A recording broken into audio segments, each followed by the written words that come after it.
What's up, y'all? It's your girl, The Real Keisha, here with Verified ATL 2.0, Peachy Plug Media, Ugly Money Entertainment, Ugly Money Studios, the money real ugly over here. We getting ugly, and I got Miss. Hey, it's Rozie. What's up? How you doing? I'm doing good. So I heard you had an event for AC3 weekend. That was the weekend you had? Yes, it was AC3 weekend. So you performed? Yes, I performed at 3 shows AC3 weekend. Ooh, what shows did you do? The first one was over at Ibiza Lounge, JTL, and the second one was at Glow Bar, which is where I met Nishi, and then the third one was over at Pregame. Oh, you did pretty okay, DJ Cutthroat. Shout out to him. Yeah. That's my boy. Okay, so how was your weekend performing? Were you tired? Did you do all 3 days, or how many a day? It was a little tiring because I am a homebody. I like to be at home. I like to be out, but I like to be at home. So it was just a lot knowing that like every night, not only was I going out every night, but I was staying out till like 1 o'clock in the morning. Oh, you were exhausted. Yes, partying. Casamigos too. No, Casamigos. No Casamigos. Oh my god. So did you win? Okay, so you did showcases. Did you perform? Did you do showcases, or were they just performances? Yeah, they were showcases. There were no real like reviews. Just we're talking about like how like they stop and tell you like what's going on. No, I did a DJ, the DJ Coalition. I did that on Monday, so that was like kind of ran into my AC3 weekend, but not really. I had a break on Sunday, and then on Monday I had another performance. But the other performances, they were just like showcases, just like getting myself out there, letting them hear my music, and getting people to follow me. So you did Coalition with the New Music Monday. Yeah. Oh, I love that. That's a dope experience. How was it for you? It was dope. They kept calling me Salt and Pepper's niece. I had on like this jacket that had like all these like patches and stuff over it. I guess I was giving Salt and Pepper, so I guess. But yeah, it was pretty dope. I mean, their feedback was really good. Yeah, they give instant feedback. Instant feedback, and they gonna tell you the truth. Yeah. They gonna tell you the truth. But it was really good feedback. They let me know what I needed to hear. And it was really good. It was a great time over at DJ Coalition. I made some time.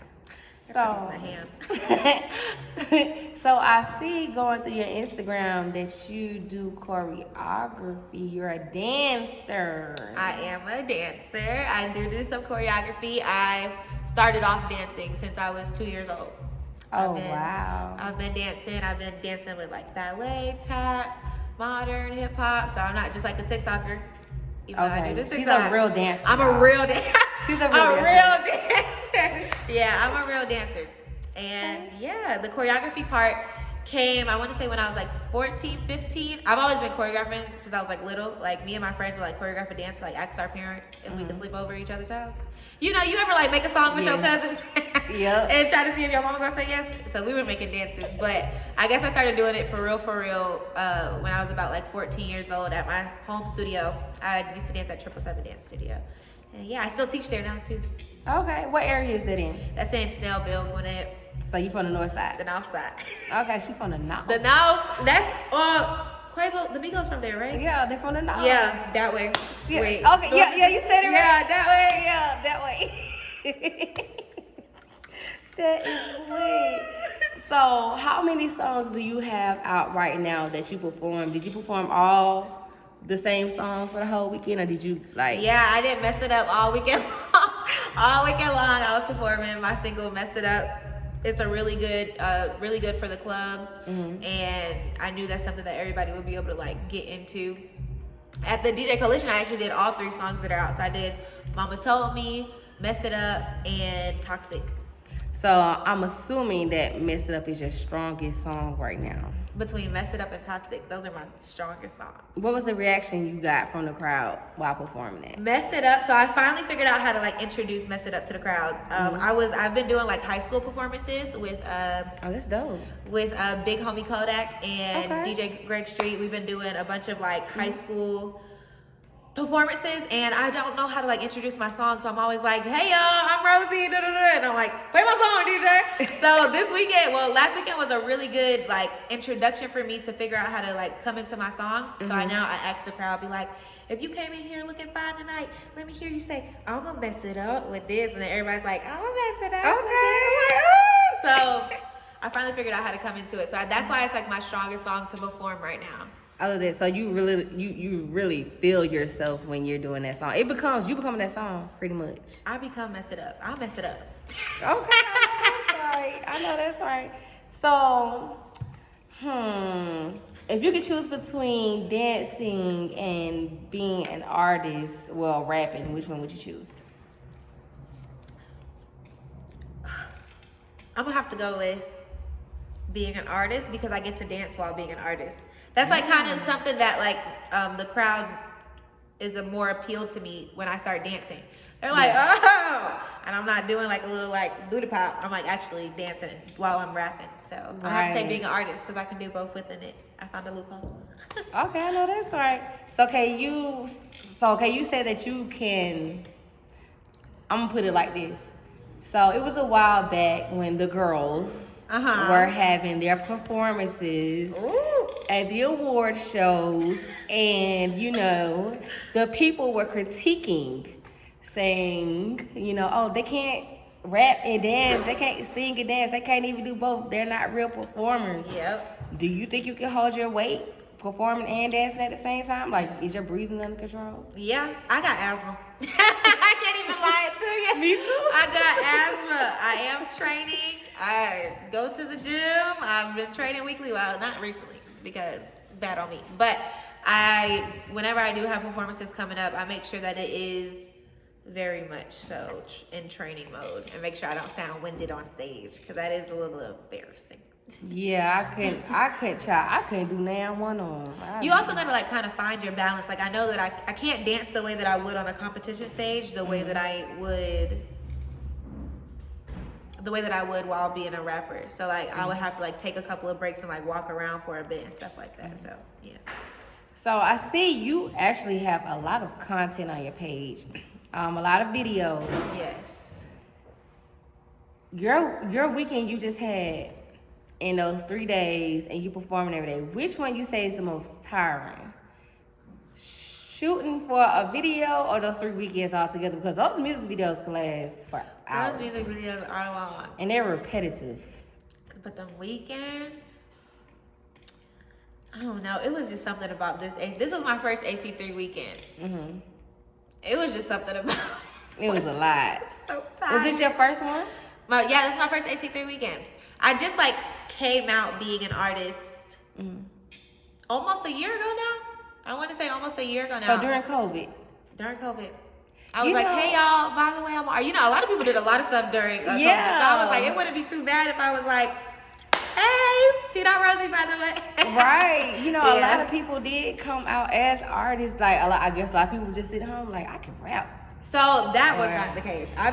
This Mama Told Me was recorded 2 years ago. Okay. So it's been in the works. I knew I wanted to be an artist a couple of years ago. And I've been in the works. It just kind of like got pushed on this year because I was just like, why am I waiting on it kind of right, thing. Just do it. Yeah, instead of me sitting down in COVID being like, this is what I can't be, it was me sitting down in COVID like, why am I still sitting down and not pushing for my work right now? Exactly. So, yeah. That makes a whole bunch of sense. So, any recent projects that you have recently? Yes. So, Mess It Up dropped in, was it before July? I can't remember. I think it was like around like August time. Mess It Up dropped. I just dropped Toxic on the 15th of October. And I do have a new project coming up. I'm not really sure when it's dropping exactly. I'm really excited about it. I'm really excited. It's a totally different speed from Toxic and Mess It Up. It's like I'm singing the whole song. I rap a little bit. You're singing? But I'm singing. Oh, wow. I sing in Toxic, so it's not too shocking. But I sing the whole song for this new song. And yeah. You prefer singing or rapping? Rapping. Why? Oh, well, maybe I should say singing. I don't know. I don't know. Okay, I say I'm a little iffy on both of them because when I first started rapping, my engineer used to tell me, he used to be like, you don't sound right. Like, of course, like in a lot of my things, I do say nigga a lot. He's like, you don't sound like you're supposed to say that when you say it. I was like, oh, okay. So it took a lot for me to like, when you listen to like the Mess It Up track or the Toxic track and you hear how I come in on certain stuff, you're like, oh, okay, so I don't know what you're talking about. But no, I had to work to get to that point of like sounding right whenever I'm rapping.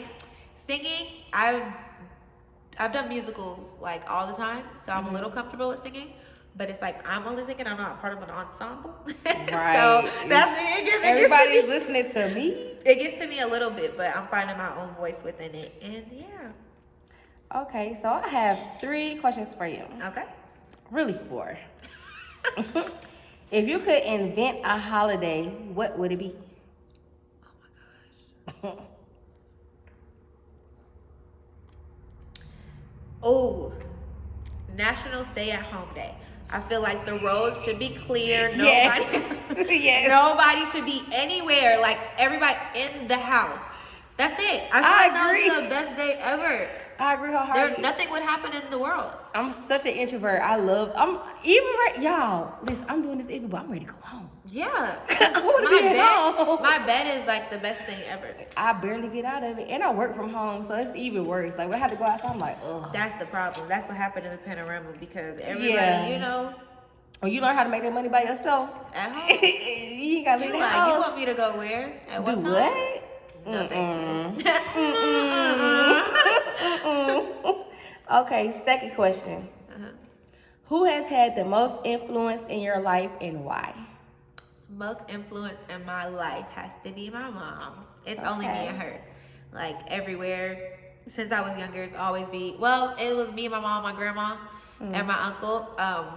Those are like my main support group, and my aunt. Like we're all always together. It's your family. That's my family. And over the past couple of years, my aunt is still around, but it's just me, her, and my mom. That's beautiful. That's all that's going on right now. So she's my biggest influence because she be staying strong through it. Okay. And I be losing it. Mama always the backbone. Yes. Okay, question number 3. What's the most useful product that you own? Useful. My phone. I would say and why, but duh. Besides my phone? Or is my phone a good answer? No, it's a really good answer. Okay. That's your most useful tool. Like, it is. I use it every day. Like, that's like my daughter. My daughter is 10 and she will let her phone die, but if she don't have a charge, she's like, Mama, let me get your phone. Daddy, let me get your phone. I'm like, it's bad. Even if she just needs a phone. She don't care who phone it is, as long as she got one. I just need a phone in my hand. Oh no, I need my phone. My baby don't care. As long as she got a phone, she don't care. She's like, Mama, let me get your phone. I'm like, girl, charge your phone up. So I was like that, I feel like. Yeah. When I was younger. And she's 10, so I'm just hoping she just wants to go outside, do cheerleading or something. You I don't know. Something. They don't play outside no more. No, Mom be ready to come back in the house. They don't like getting dirty. Yep. Okay, question number 4. This is the last question. Leave yourself a message for the next 5 years with this interview that you can come back to. Okay. So leave yourself a message. 5 years from now, I want to tell myself to, if you're not doing it already, remain yourself. Don't change. Don't think you have to change. Stay yourself.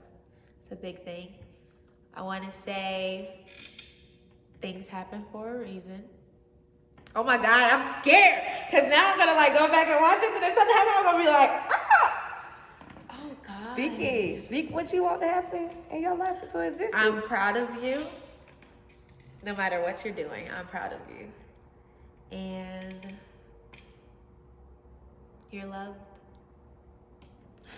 It's so beautiful. God, I'm about to cry, y'all. The energy's so high. Okay, tell the people where they can find you, where to find your music, where to follow you at. You can follow me on Instagram at @IamRozie_. You can follow me on TikTok. Follow me on TikTok, you guys. I am working hard for this 10K on TikTok, okay? Follow me on TikTok at @IamRozie_. Follow me on Twitter. I know how to work it a little bit, but not really. Like, I don't get how you follow people yet. But I'm gonna figure it out. But follow me on Twitter at @IamRozie_. You can follow me on music on all platforms. Just search T.Rozie. That's Rozie with a Z. And yeah. All right, y'all. See it? All right, it's your girl, The Real Keisha, and I am checking out with Verify ATL 2.0.